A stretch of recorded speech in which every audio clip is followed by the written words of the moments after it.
What is going on, everybody? Welcome to the Phillies Vidcast, and today we're going to be talking about free agency. We're going to be talking about my predictions. We're going to be talking about some Phillies players that are going to be coming off the books and electing free agency. Obviously free agency usually starts on October the 29th is usually the date that it starts, but due to the World Series going on until October 30th, players elected free agency on October 31st, which is Halloween on the Thursday. So they've been free agents for about 2 days now. Guys like Corey Dickerson, Pat Neshek, guys are like that off the team. I'll go through the list exactly about who's coming off the books. Obviously, the Phillies declined that option with Pat Neshek. He's officially a free agent now. Thank God. He was injured. Wasn't very good for this team. I'm glad he's gone. Obviously, everyone says he was a nice guy, which apparently he was, but I'm looking at it from a player standpoint, not the best for this Phillies team. Obviously, the World Series is over. Phillies, baseball is over. It's over. So we sit here now, November the 2nd. Happy November, everybody. It's my first video of November. We got 4 months to go. We got 4 months to go, spring training. We got 4 months of this offseason. So it goes by fast. In about a month and a half or so, maybe a little more than that, it's going to be Christmas. So that'll mark like the halfway point, or around there for the. Actually, no, it's 3 months. 3 months away from spring training, not 4. 4 months will be March. We'll already be in spring training. So just 3 months. That will go by so quick. So quick. Think of that. 3 months ago was August. Think about that. That doesn't even seem that long ago. So it goes by really, really fast, guys. It will go. I will be here before you know it. So let's look at the Phillies players that are coming off of the books or are electing free agency. One is Tommy Hunter, who was given $9 million. He only this year. He only pitched five and a third. That's all he pitched. I mean that's that's all he did. That's embarrassing. So that is not. He only pitched that many innings, 5 and a third. I mean, he got paid $9 million. I mean, that's really, really bad. Juan Nicasio, also elected free agency, $9.2 million. He was. He was not good. Pitched 47 innings. Just wasn't good enough. 4.75 ERA. Pat Neshek, $7 million, 7.7 to be exact. 18 innings pitched, 5 ERA, wasn't good enough. Jason Vargas got $8 million this year. He's coming off the books. 149 innings pitched. Obviously, not all those innings were with the Phillies. Half of it was with the Mets. 4.51 ERA. Drew Smiley coming off the books. He just wasn't good enough. We all knew this was coming. $7 million. He was owed. He pitched 114 innings at the 6.24 ERA, 4 wins. This wasn't good enough. He didn't do the best job. Jared Hughes, $3 million, 71 innings, 4.04 ERA. And Logan Morrison, $1 million. He only hit 200 with 2 home runs, 3 RBIs, and 7 hits. Jose Perella obviously was released by the Phillies yesterday to go pursue an opportunity in Japan. So, he's going to be going out there now. So congratulations to Jose Perella. I guess he didn't really mean much today. I mean, he's just, a role player, just a bench player.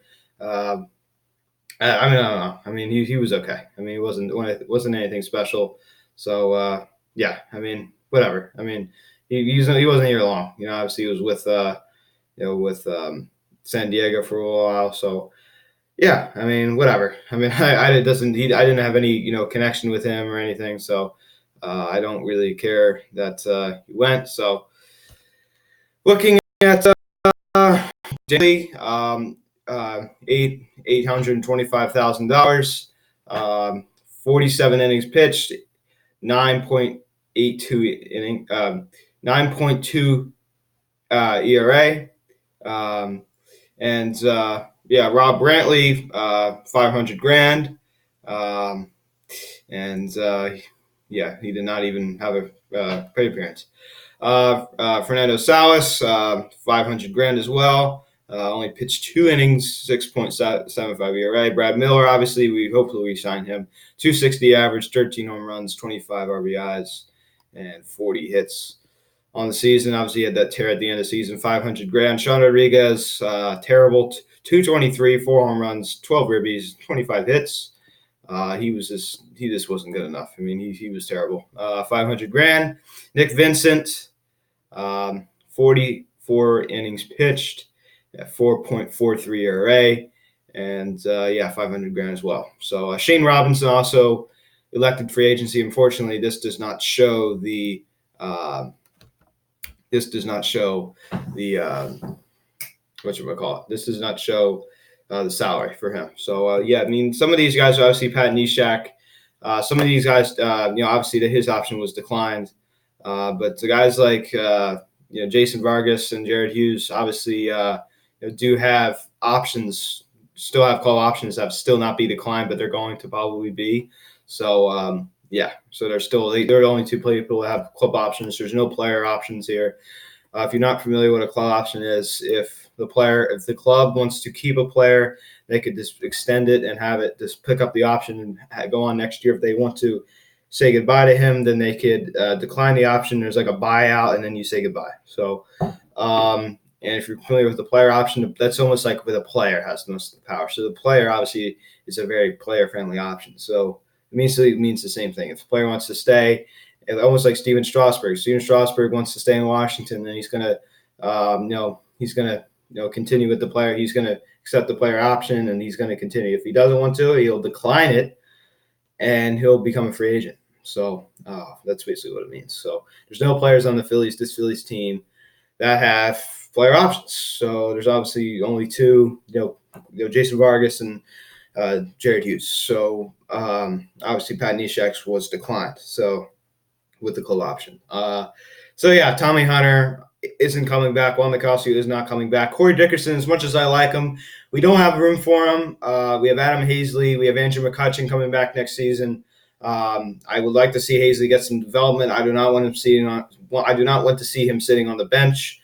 I want to see him get opportunities. I don't know what the hell is going to happen with Odubel Herrera.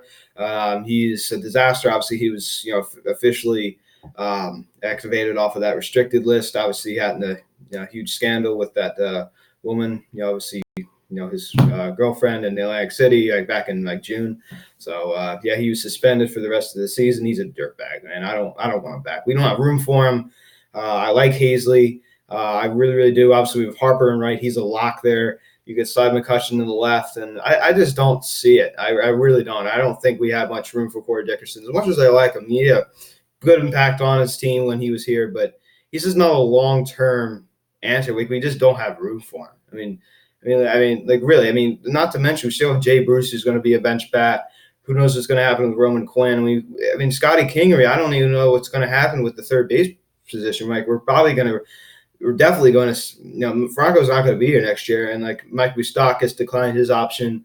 He's just got Boris Klein. He's going to test the market. Obviously, we were connected to his name last year, all off season. Nothing ever happened. Of course, we're so bad with this. I think Moustakas would be a good option. He's reliable, doesn't get hurt much. He bats 250, 30 home runs. So much better what you could. And people always would say, "Oh, he's Maikel Franco." Well, he had a much better year than Maikel Franco. So you can't make that argument here. So I would love to see the Phillies go and grab him because I tell you what, as much as I love Rendon, Alec Williams is going to be really good. So you still got Nick Williams. He's probably going to he's trade bait. So I could digest Corey Dickerson leaving. Good luck, Corey.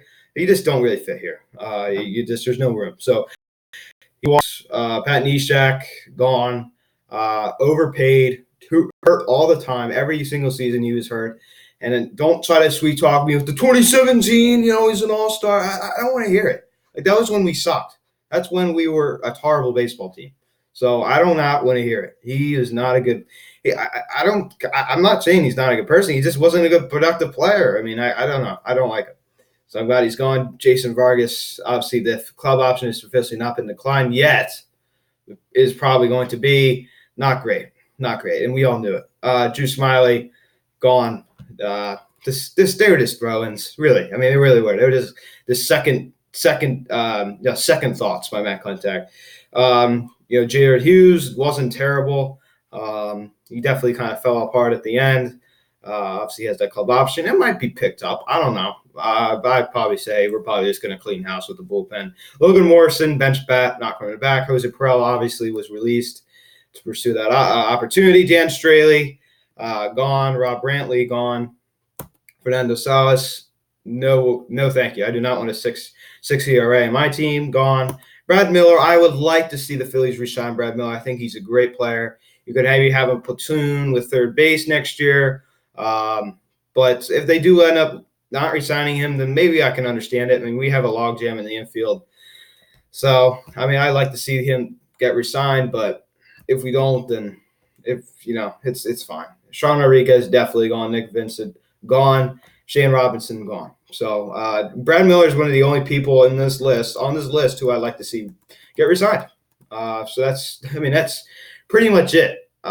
So yeah, I mean, there's not really anything else. I mean, for me to say about that. So let's think. If you're Matt Klentak, you obviously hired Brian Price as the new pitching coach. I'm going to talk about that. Great move. Was the Reds manager from 14 to 18. Obviously got fired when the Reds were on the 3-15 start.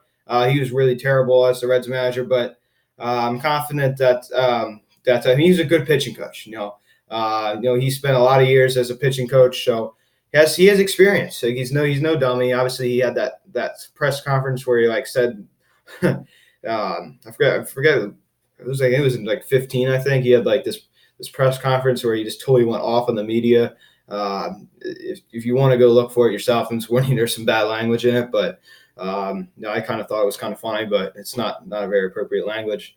He was the pitching coach from Seattle from 2000 to 2006. He was the pitching coach from the Arizona Diamondbacks from 2007 to 2009. Obviously, was the Reds with the Reds from 2010 to 2013. Then he was the manager from 14 to 18. Now he's with the Phillies. So he has experience. He's been coaching since 2000.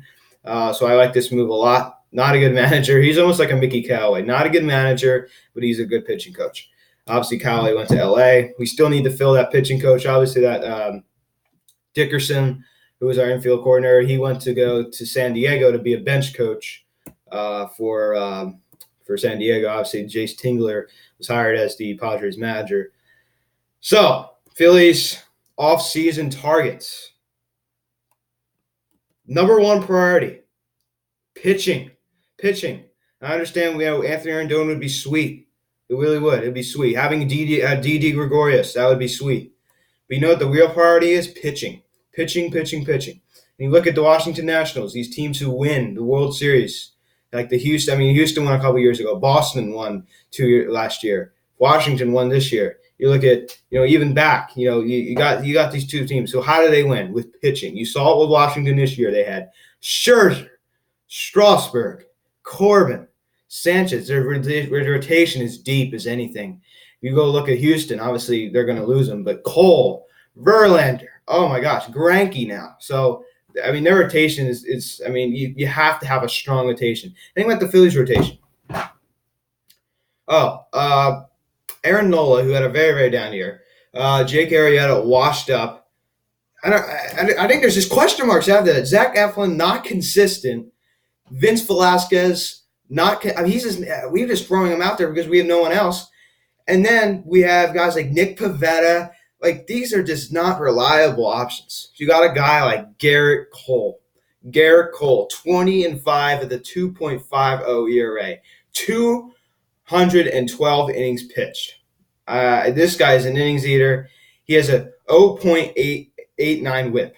So that's amazing. So walks per innings pitched.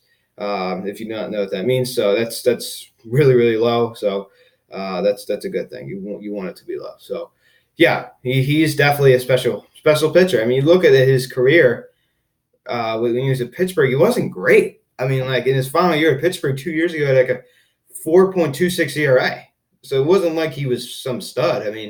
So I think his going to Houston really, really really didn't do well. He had 326 strikeouts. 13.8 strikeouts per nine.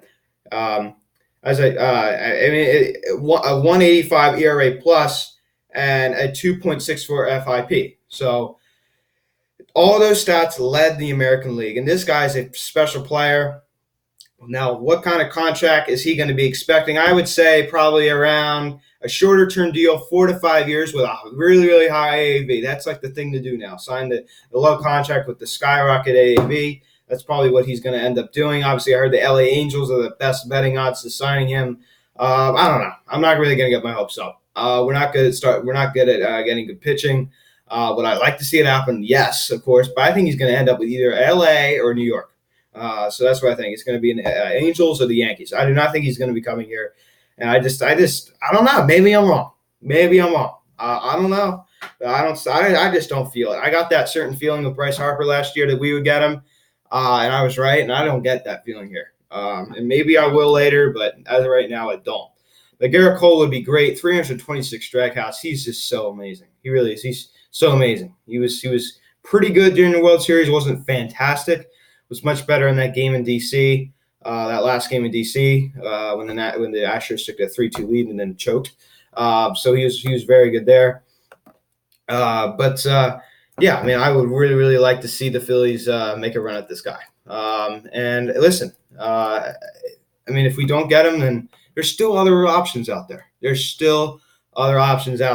And you look at a guy like Madison Bumgarner. Now, as a trade candidate, I was not happy with him. As a free agent, I am. Because I think the asking price for him now is going to be much, much lower after a down year. 9-9 with a 3.90 ERA. This guy's 30. If you could get him for a cheaper contract, like, not that it's a long shot. If you can get him for like, 4 years, like 20 mil a year or something like that, or maybe even like 15 mil or something like that, something like kind of like a low ball offer, because he's going to be expecting a lot of money. He's probably going to expecting like 5 years. He's probably going to go in expecting 5 years, 100 mil. He's nowhere near worth that. He's not worth that. That's probably what he wants, and he's not going to get it. I think this offseason is going to play out very much like it did last year, where these big name players, these Scott Boras clients, wait out until February, as long as they want. Not just Scott Boras, Dan Lozano. They're going to wait out until the last minute, and then they're going to sign it. It's just ridiculous. Major League Baseball needs to do something about the free agency. It really is pissing me off. Anyway, so that's what they're probably going to end up doing. So that he's probably – look what Dallas Keuchel did last year. Look what Kerry Kimball did last year. They didn't sign until the season was already underway. So he's going to be expecting big-time money. If you look at the years past, 3.26 ERA in 18, 3.32 ERA in 17, 2.74 ERA in 16. He had a pretty good run there. He's had a lower ERA the past couple of years. Obviously, this year was much different. But hey, if we can get him on a cheap enough contract, I'd be more than happy with it. I really would. I would be more than happy with it. I really would, and I would be very, very pleased with that. So if Madison Bumgarner is the guy that we end up getting, I don't want the Phillies to stop there. But if he is if he is one of the guys that we get, I'd be very happy with that. If we get him on a cheap enough contract, that is. A cheap enough contract is what I'm trying to say. The stats just don't match up to Garrett Cole. 203 strikeouts, 1.13 WHIP. It's not anywhere close. 207 innings pitched. Started 34 games. He had a decent year, not near close as Garrett Cole. Looking over at the New York Mets, Juan Lagares, free agent. Mets are not going to re-sign him. I would love this. I would love it. I've always wanted this guy. 11-8 with a shoot. Oh my gosh, my eyes are playing tricks on me here. 3.96 ERA. I completely forgot what the ERA column was. My bad. 3.96 ERA. He's not an ace, right? He missed 3 years because of an injury. He missed 15, 16, so he missed like 2 years. because of an injury, and he definitely had an issue with that. So he's not the most healthy pitcher, but he's been healthy the past couple of years. The past 3 years, he's been back. Obviously, he got back in 2017. He had a 3.31 ERA last year, and the Phillies have always been connected with Zach Wheeler, and I would love to see it. I would love to see it. This guy is a guy you can get cheaper. There's a couple guys out there. I'll tell you what, I would be very, very happy with signing. I talked about it all last year. Tanner Roark, which I've not even heard now. I heard him at the trade deadline. Haven't heard one word about him this offseason. Tanner Roark, a Cole Hamels reunion is possible. Anybody like that. Anybody like that. He went 11-8 with a 3.96 ERA. The wins and loss column doesn't mean anything to me. Struck out 195 batters, 258 opponent average compared to his 225 opponent average of 2018. 1.26 ERA. He had a step down season compared to his 18 campaign. There's no denying it. And he needs to be better next year. Not that he's gonna get any better if he goes to a hitter friendly ballpark, but I definitely it would be nice if we do not sign Garrett Cole, and I want to see us sign a couple of string together picks like a Tanner Roark, Zach Wheeler, maybe a Cole Hamels reunion. Let's take a look at Tanner Roark. Tanner Roark obviously was with Oakland. He had a decent year. Obviously, he was traded halfway through. He was with Cincinnati at the beginning of the year. He pitched 165 innings, and he struck 158 batters, 1.40 WHIP, 4.35 ERA, 10-10. I don't really care about the record. This guy's probably like a 3 or 4. I think this guy could probably take Jason Vargas's spot in rotation. I think he'd be much, much better than Jason Vargas. So I definitely would like to see this guy. It'd be interesting to see. And we need some bullpen. We need some bullpen. We need a couple bullpen pitchers too. We're going to touch on that, believe me. Looking at another option, we have a man who is very, very familiar with the city. Cole Hamels is going to be electing free agency.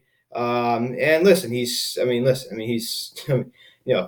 I understand he's getting a little bit older, and I understand that. I can understand how Phillies fans could say he's getting a little bit older, and yes, I get it. I get it. He's definitely not the most young pitcher. Obviously, was given the nickname Hollywood by Jimmy Rollins, and he's as I said, he's 35 years old, and he still has a good amount of life left in him. 7-7 with a 3.81 ERA, 27 games, 141 and 2/3 an inning.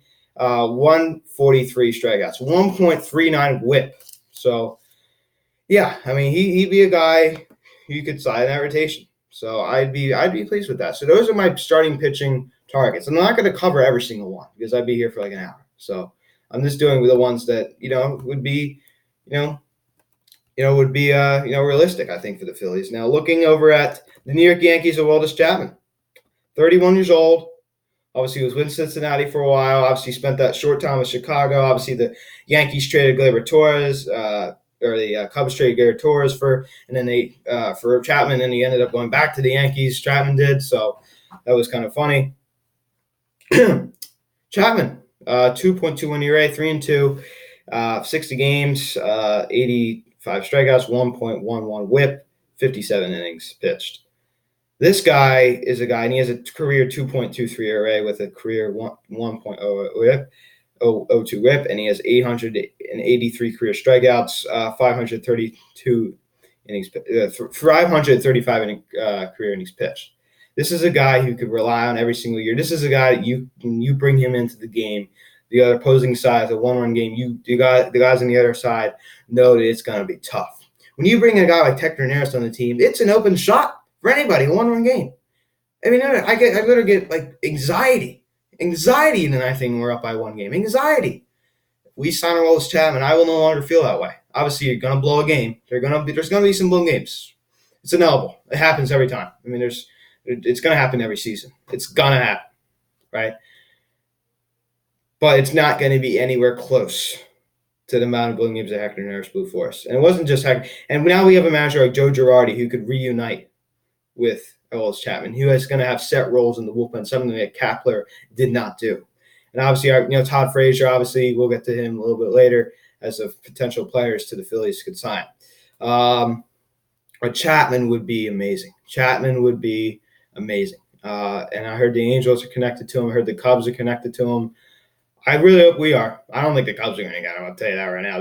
They're stuck with Krimble. They are so bad with giving out contracts to terrible players like Jason Hayward. They suck. So they are just the worst. Their management, Theo Epstein. Oh my gosh. This is terrible. He does not know what he's doing. Obviously, Dylan Betances obviously missed a lot of the 2019 season. He'd be a good option. Now, moving over to position players. We got a big hole at third base. Obviously, Cesar Hernandez is probably going to end up getting non-tendered. My man, Anthony Rendon, 29 years old. He is a beast, and he's probably one of my favorite players in baseball. And it's really a lot for me to say that since he's a Washington National. This guy, I love this guy. He's awesome. He's a humble dude. He's from Texas. He is a good man. I love this guy. He's just he puts his family first. He's a good man on the field. Doesn't have any antics. This guy is a solid man. He's a good man. I respect him. He's one of the people I'm happy for that he won a World Series. Rendon slashed a .319 batting average, .412 on base percentage, over 1,000 OPS, 34 home runs, 126 RBIs, 174 hits, 117 runs scored, and 545 at-bats. This dude is amazing. He's amazing, and he is definitely an MVP candidate this year. Probably won't end up winning because, of course, the underdogs never win. But this guy's a machine. And if we end up shining this guy, it's probably going to be like 7 years, 8 years. It's probably going to be around Arenado money. It's going to be a lot of money. We're probably going to end up trading Bohm for some pitching, some good pitching prospects, and not prospects. We're going to trade for MLB ready players, MLB ready pitching, because we're not in that rebuild phase anymore. We're in a win now situation. I'm not too sure how serious the front office is taking it, because they said they were in a win now phase last year, and they didn't do anything with the pitching. But anyway, nevertheless, it's new offseason, so I'm going to do that. But Anthony Rendon would be a great answer at third base. How likely is it? I'm not too sure. I think he ends up going to the Texas Rangers. I don't think the Nationals are probably going to resign him. I will give Nationals a shot. I think the Nationals have a better shot at re-signing him than they did Harper. But I don't really feel it with Rendon. I really, really want him to come here. That would be amazing. I want it to happen. Realistically, not too sure. Todd Frazier is another option, a bridge. This is a guy who signed for a one-year deal. Similar to what the Nationals did with Brian Dozier, signed him to a one-year deal for a bridge for Carter Kieboom, who's the second baseman there. Obviously, you saw him a little bit when he came up, and a little bit in the end of the year when he came up. Yeah, they signed Brian Dozier as a bridge for Kieboom, and they signed him to a one-year deal, and they're just going to let him walk free agency. So that's what the Nats did with Dozier, and that's what we're probably going to do this year. We're probably going to sign like a Moustakas, a guy who hits like guys that hits like 250, 30 home runs, like a Mike Moustakas. I would love to see that. Left-handed bat with rake, hit balls to right field. Todd Frazier does well in our ballpark. I would not mind seeing that happening. The sign a Howie Kendrick reunion possibly. That would be nice to see. So those are a couple of names that are floating out there. But Anthony Rendon is the shining star. I mean, he really is. He's the guy who lights up the paper. I mean, like really. I mean, you can see the list of free agents. Anthony Rendon pops off the page, in my opinion. He's the best option as a position player this year, for sure. And there's a much better pitching targets this offseason than there was opposed to last offseason. You had guys like Dallas Keuchel, you got Patrick Corbin. This year you have guys like Garrett Cole, Bumgarner, Wheeler. You got much better options. Not to mention Hyun-Jin Ryu, who will probably end up testing free agency. And listen. I mean, he's not. I think he's in his.